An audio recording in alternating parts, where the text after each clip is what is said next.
Oh, congratulations! You've made it to the next step. You successfully filled out your repair form, and now it's time to learn how to package your item so that you can send it in safely and without being charged any additional fees. Matt here to explain how to do that. Basically, this video consists of something really simple. Use this envelope, not this box, either of these blue envelopes, or any red boxes that look like this. So let me repeat. Use this envelope. It says priority mail, flat rate, padded envelope on it. That's the only one that you get to use. Otherwise, you're gonna get charged additional fees.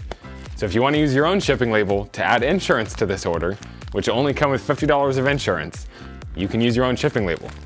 Otherwise, you've gotta use this one. There's many different ways that you can use these. Since they're free at most post offices, sometimes you can just use two of them and put your item in one of them and then put that inside the padded envelope.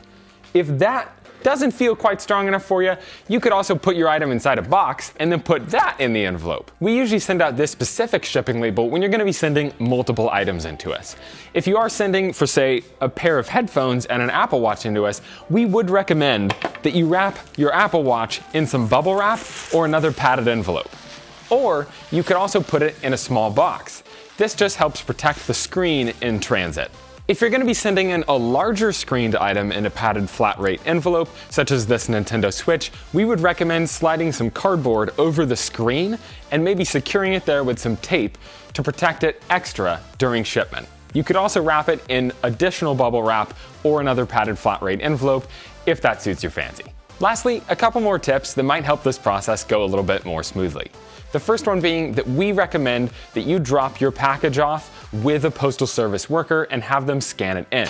Whether that's by requesting a pickup where they come to your house and pick the package up, more information is available in the email that we sent to you regarding USPS pickups, or you drop that package off at a post office and stand in line and have it scanned in right in front of your face so that you get a receipt.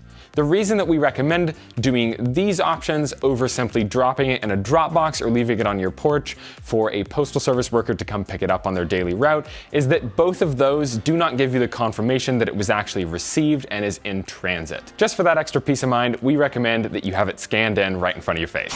Second to lastly, we would prefer if you didn't send any accessories into us. This includes charging cables, charging docks, Apple Watch bands, and other items such as original packaging or manuals. To finish up, I just wanted to reconfirm that if you're outside the US, you will need to pay for your own shipping both ways. You'll also be responsible for any customs fees or charges that your government may charge. Thanks so much for your interest in our repair services. If you have any questions, please feel free to reach out to us via text, email, or phone call. We'll get back to you as quick as we can.